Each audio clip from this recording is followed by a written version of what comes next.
Here is the homework for pre-calc. It is section 3.1, and we are doing the problems on this worksheet. So, for the first set of problems, they are asking you in 5 through 12 to determine whether the equation defines y as a function of x. So what you have to do is solve these equations for y. If it's unique, then you will not have a plus or a minus sign. So like in this problem, y is already solved, and it's a function. This is actually a quadratic equation. So yes, this is a function. Okay. But if you look at question number 7, it says y squared is equal to 4x plus 1. When you get y by itself, you would have to take the square root of both sides, and we always learn that if you're taking the square root, you're going to have plus or minus. So you have plus or minus 4x plus 1. So since this is not unique, you have two values here. Y is equal to plus square root of 4x plus 1 and minus. This is not going to be a function because you have two values here assigned here. So this is not a function. Okay, check out number 9. You're going to solve this equation for y. You want to get y by itself. So subtract 3x. And dividing by 2, you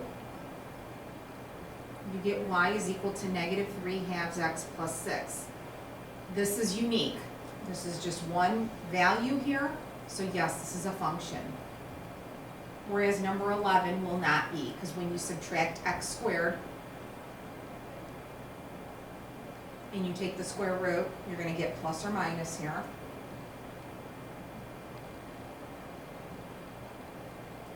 So basically, if you see the y value has an even exponent, it's not going to be a function because you're going to have plus or minus here.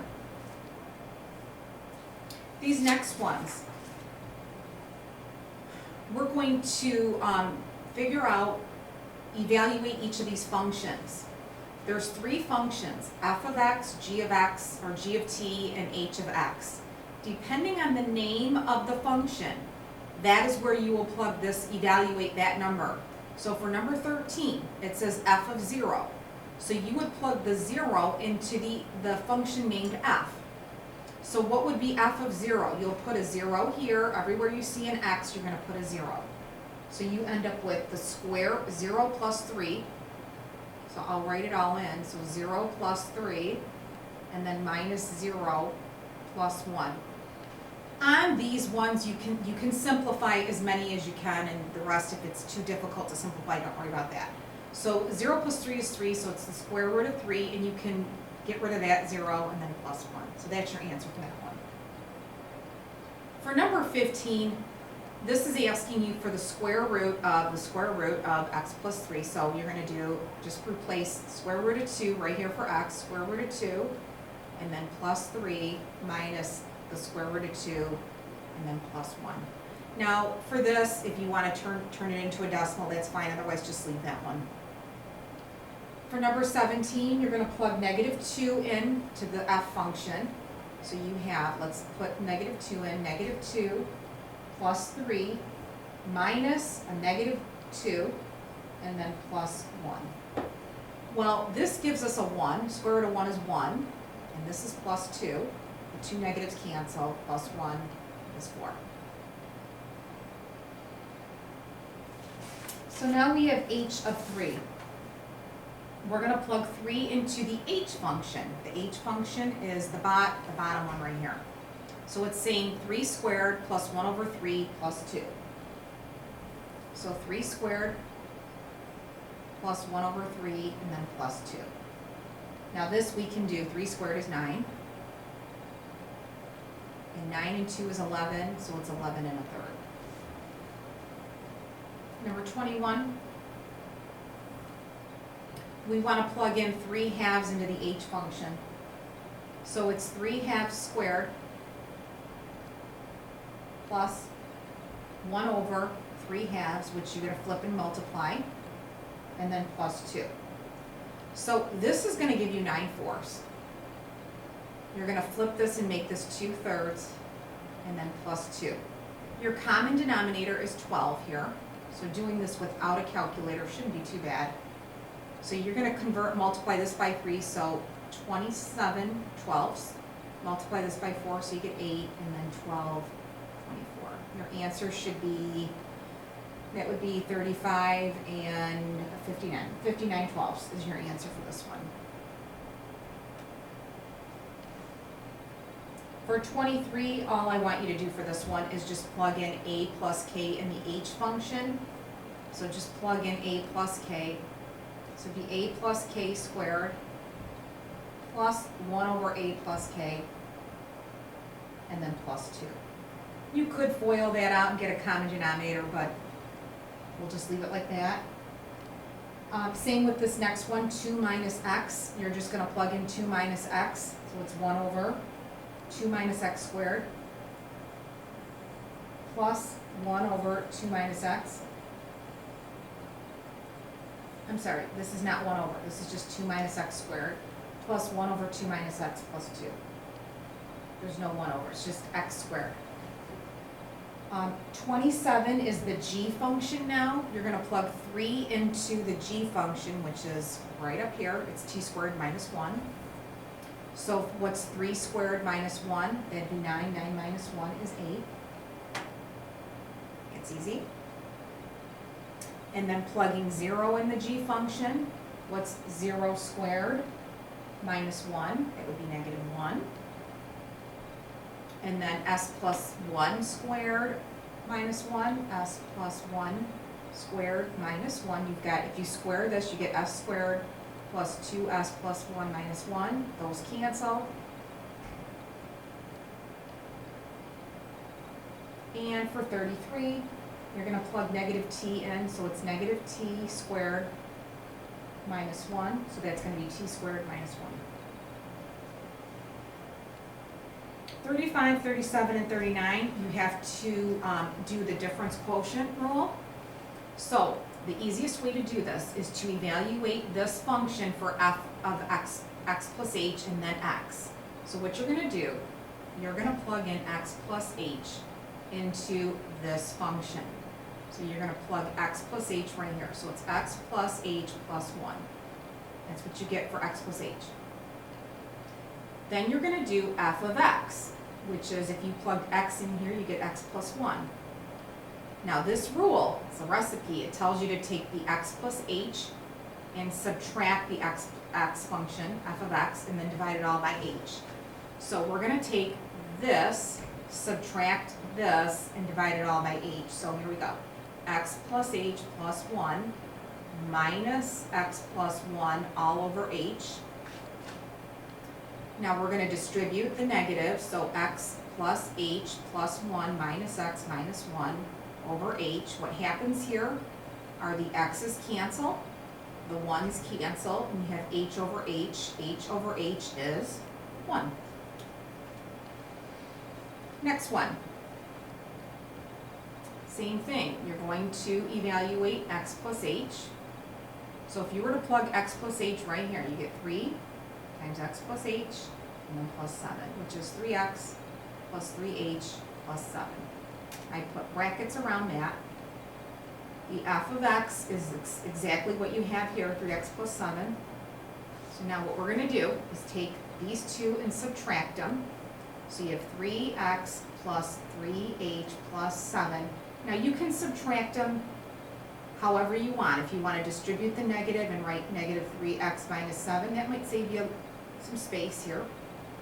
All over h. These cancel, these cancel. You have 3h over h. The h's cancel, and you're left with 3. And this last one is a little bit more difficult. It says f of x equals x minus x squared.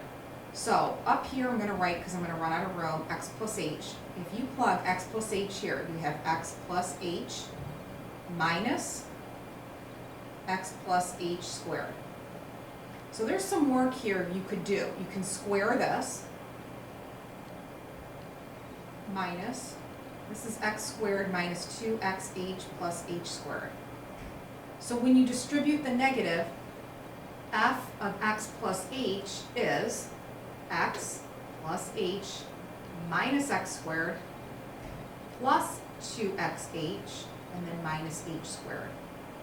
I just distributed the negative to that and I cleaned it up. There's nothing you can simplify. The f of x is just exactly that. It's x minus x squared. So now you're going to subtract these two and divide them by h. So here we go. X plus h minus x squared plus 2xh minus h squared. Then you're going to have minus x and then plus x squared all over h.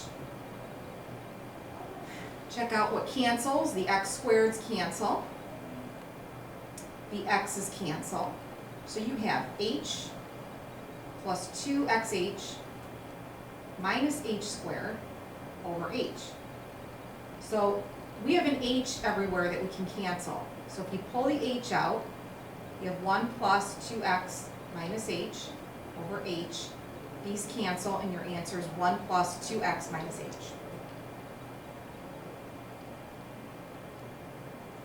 On the back side,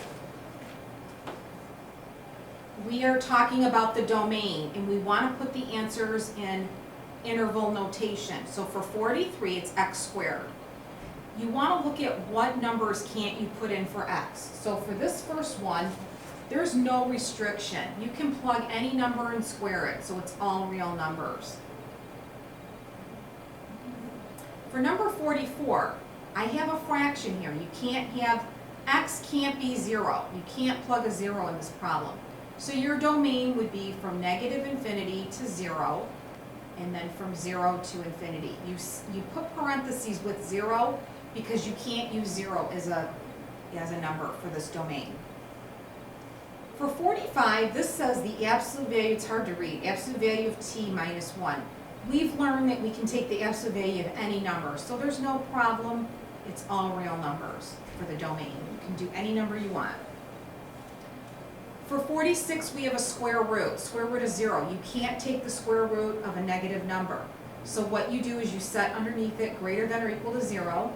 So we're saying that u has to be all numbers bigger than or equal to 0. So that would be from 0 to infinity.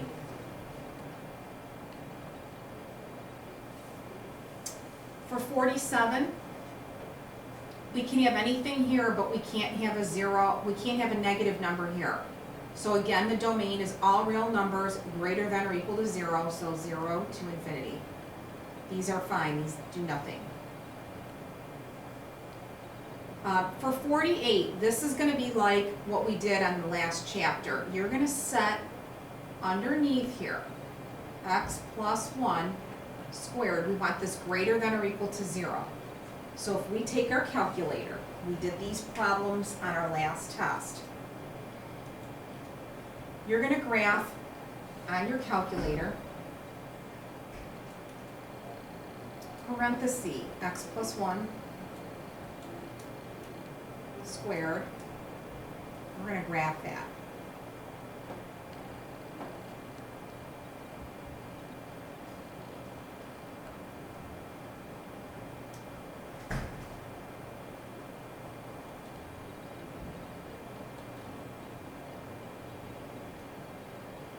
So what we want here is we want to set this greater than or equal to 0. So x plus 1, the quantity squared, is greater than or equal to 0. So if you take the square root of both sides here, take the square root of both sides, you get x plus 1 is greater than or equal to 0, and then subtract 1. So what this is saying is x must be big numbers that are greater than or equal to negative 1. So if you plug a number, for example, x, let's look at these, negative 1 and bigger. These are the numbers we can pick. So if we plugged in a negative 2 plus 1, when you square it, This is all real numbers. This is all real numbers. Any number will work because when you square it, you're going to get any number. This is going to be all real numbers. Negative infinity to infinity. Any number that you put in here, and when you square it, will give you a positive number. Because if you get a negative here, when you square it, you're going to get positive. And if you get a positive and you square it, you're going to get positive. So you can do this one for any numbers. It's not greater than or equal to 1. It is all real numbers. For 49, you have absolute value in the numerator, which is fine. You could do any absolute value, but the bottom, it has to be great. It can't be a 0. So, because you have a fraction. So it would be from negative infinity to 0, union 0 to infinity. 50 is a little challenging. You have a square root and you have a fraction. So what you do is you take the numerator and set it greater than or equal to 0. So x must be bigger than or equal to 1. But in the denominator, x can't be 1 or negative 1. So what numbers are greater than or equal to 1 but not 1 and negative 1? It would be from 1 to infinity. So the answer is 1 parenthesis 1 comma parenthesis 1 comma infinity. For 51, this is the greatest integer function. You can take the greatest integer of any number from negative infinity to infinity. For this one, you set negative t greater than or equal to 0, divide by negative 1, and you get less than or equal to 0. You flip the sign. So this one's negative infinity to 0 with a bracket. For 53, you're going to factor this denominator. You get z minus 3, or u minus 3 and u plus 2. So the numbers you can't have are 3 and negative 2. So, looking at these on a number line, you can't have negative 2 and you can't have 3. But you can have everything else.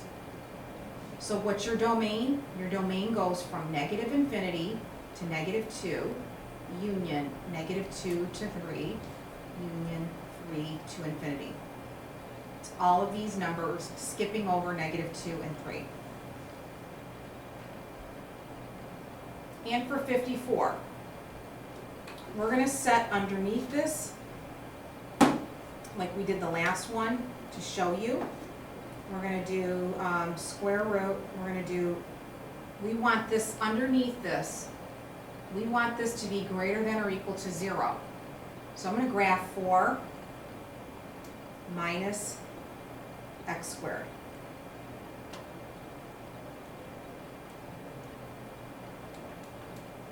So I put in my calculator 4 minus x squared. I'm going to graph this. All right, so now this is the picture I get. I want you to see this because we did this. I want to connect this with last. We get this picture here. So where are all the numbers greater than or equal to 0? It's this piece right here. So we need the critical values, which are negative 2 and 2.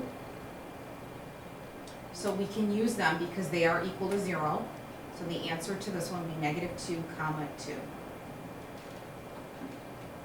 The last set of problems. We have to do A, B, C, D, and E. We're gonna do D on a calculator. So what is this asking you for the greatest integer? So for the greatest integer, you round down, go to the left on a number line. So for A, if you did f of 0, if you put a 0 in here, you get 0. For B, f of 1.6. So if you plug a 1.6 in here, you're going to round down, so it would be 1. For C, f of negative 2.3, we're going to do the greatest integer of negative 2.3, which is negative 3. Now for this one, 5 minus 2 pi. I need to do what 5 minus 2 pi is. So I'm going to clear, I'm going to do 5 minus 2, and then second pi. 5 minus 2 pi is negative 1.28.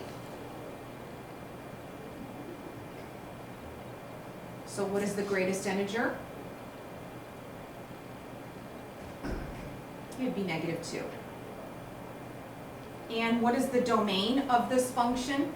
It's all real numbers. You can put any number in there that you want.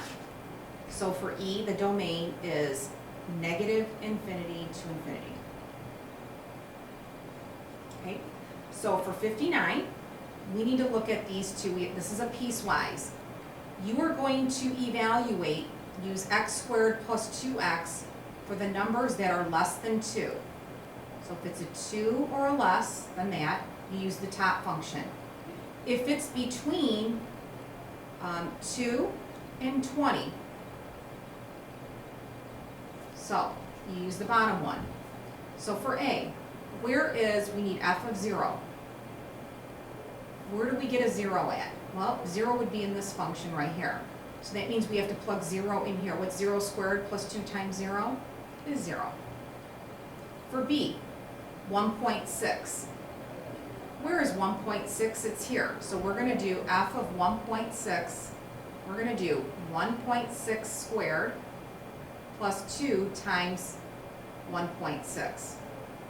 So whipping out my calculator, I have 1.6 squared, and then plus 2 times 1.6, and I'm going to get 5.76, my answer.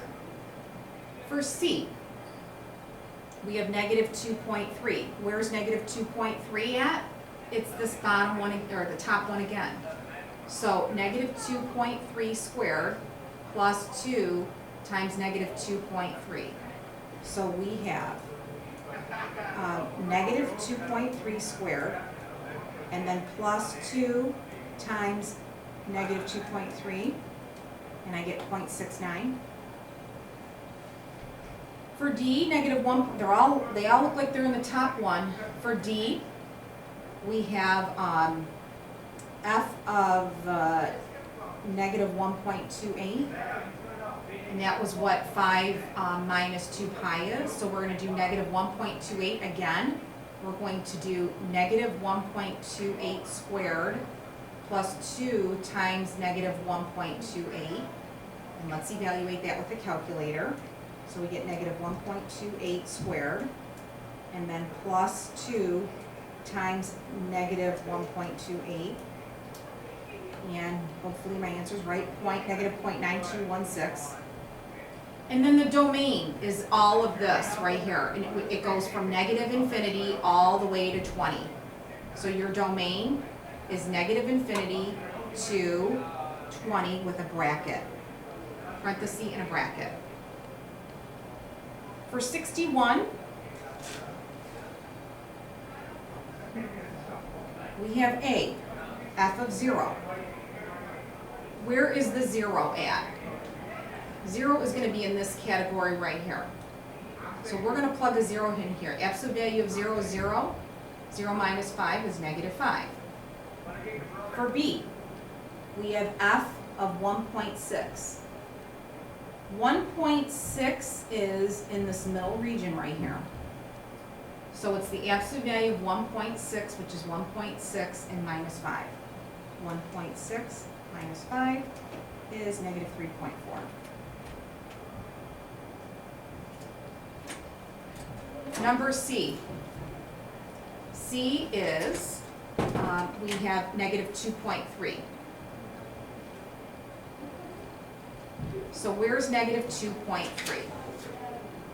Negative 2.3 would be in this top one, less than negative 1, so negative 2.3. So 2 times negative 2.3 minus 3. So 2 times negative 2.3 and then minus 3. Get negative 7.6. For D, we have f of, this is the weird one, this is the negative 1.28. And that one would be also in this top category, so it'd be 2 times negative 1.28, and then we're going to subtract 3. So 2 times negative 1.28, and then subtract 3. You get negative 5.56.